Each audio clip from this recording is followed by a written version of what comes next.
Jannik Sinner uses this trick on his forehand to create more whip prior to contact, which gives him a lot of racket head speed and in turn a lot of power. So which grip does Jannik Sinner use? It's the semi-western forehand grip. This is the most commonly used grip on both the ATP and the WTA tours. And a lot of people assume that because of the power position that Sinner reaches, he's using a full western grip, the same grip that players like Kyrgios or Jack Sock use. Now when you compare images of the Sinner grip versus the Kyrgios grip, you can see that there is a difference. Now at the start of his forehand and in the preparation phase, there are a lot of similarities between the Sinner forehand and the Djokovic forehand, as we can see here. And it's quite clear that Sinner has modeled a few of the elements of the Djokovic forehand into his own. Now what separates them is when they reach the power position. Djokovic will have the racket head much more vertically upright versus Sinner. So Djokovic is in this position here. He'll have a slight drop, but it's nowhere near as much as Jannik Sinner. Now when Sinner reaches his power position, we can see that the bottom of the racket, the butt cap, is pointing towards the left side of the court, and the tip of the racket is pointing towards the right side of the court.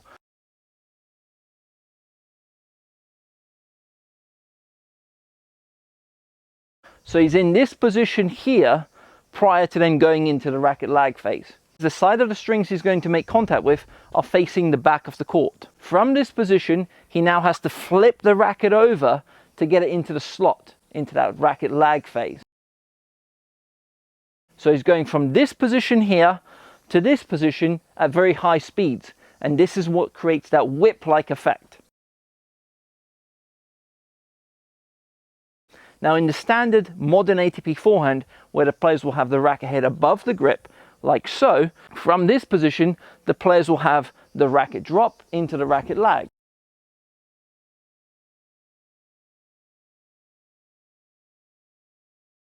We've seen this with the Federer forehand, the Wawrinka forehand, even Carlos Alcaraz does almost the exact same technique. Now with the Sinner forehand, from this power position, he has to reach this position prior to contact and then make contact. It requires incredible timing to pull this off, especially time and time again at high speeds.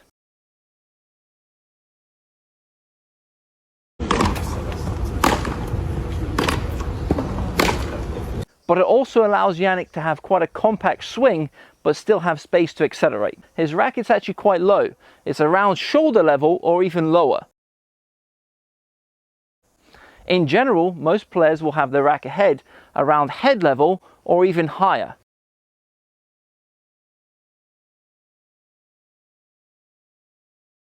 A player like Del Potro had it much higher than head level. Now this gives him a lot of space to accelerate, but it also requires time to pull off. When you have a big swing, typically you'll stay further back behind the baseline to give yourself time to have that full swing. Whereas with the Sinner forehand, it allows him to stay quite compact with the swing, so he never has this big loop up here, but it still gives him space to accelerate. So it's a very unique forehand. There are a few players who use a similar technique. Jack Draper is one of them. In the past we had Mark Philippoussis, who used a very similar forehand. However, his racket was slightly higher than Sinner's. Even a player like Francis Tiafoe has this position somewhat. Whereas with Sinner, what makes it so effective for him is because he has such great trunk rotation,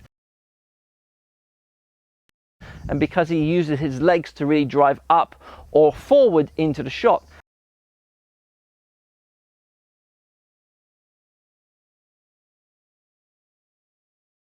He's not just generating power from the arm itself, he's generating power from the big muscle groups, and the last part is with the racket head, which creates that whip-like effect. And anything that gives you more racket head speed will give you more power.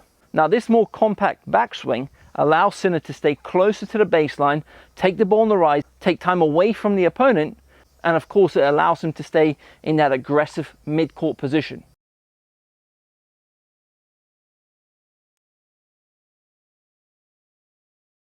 And even on balls that are being hit quite hard by the opponent, Sinner's able to step in, have that compact swing, and still generate a huge amount of racket head speed because of that power position.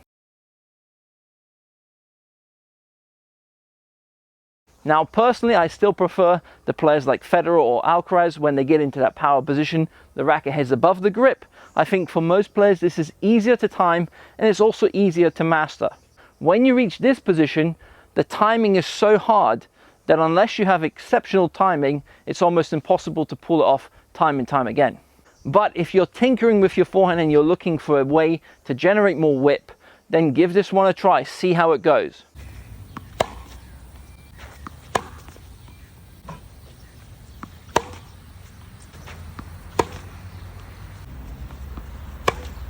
I feel like with my forehand, which is where the racket is above the grip, it's so much easier for me to time it. It's much cleaner on the contact point, and I feel exactly what I have to adjust in terms of the swing.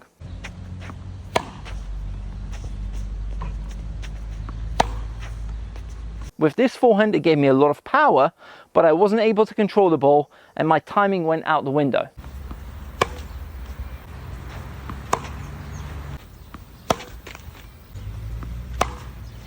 Now the other issue that I can see is players trying to copy this forehand and creating problems with the elbow or the wrist. Because it puts a lot of stress in a short amount of time, you're creating a lot of whip right before that point of contact. Now this whip is of course coming from the wrist and the elbow plus the shoulder. So over time, if you're doing this constantly at very high speeds, you might end up with an injury. And this is something that Sinner, you might see in the future, something with the elbow, something with the wrist, or something with the shoulder. Now it is an interesting forehand for me. It's something that hasn't been done to such a high level, and with this unique forehand, it's something that I really felt like I had to share on this video.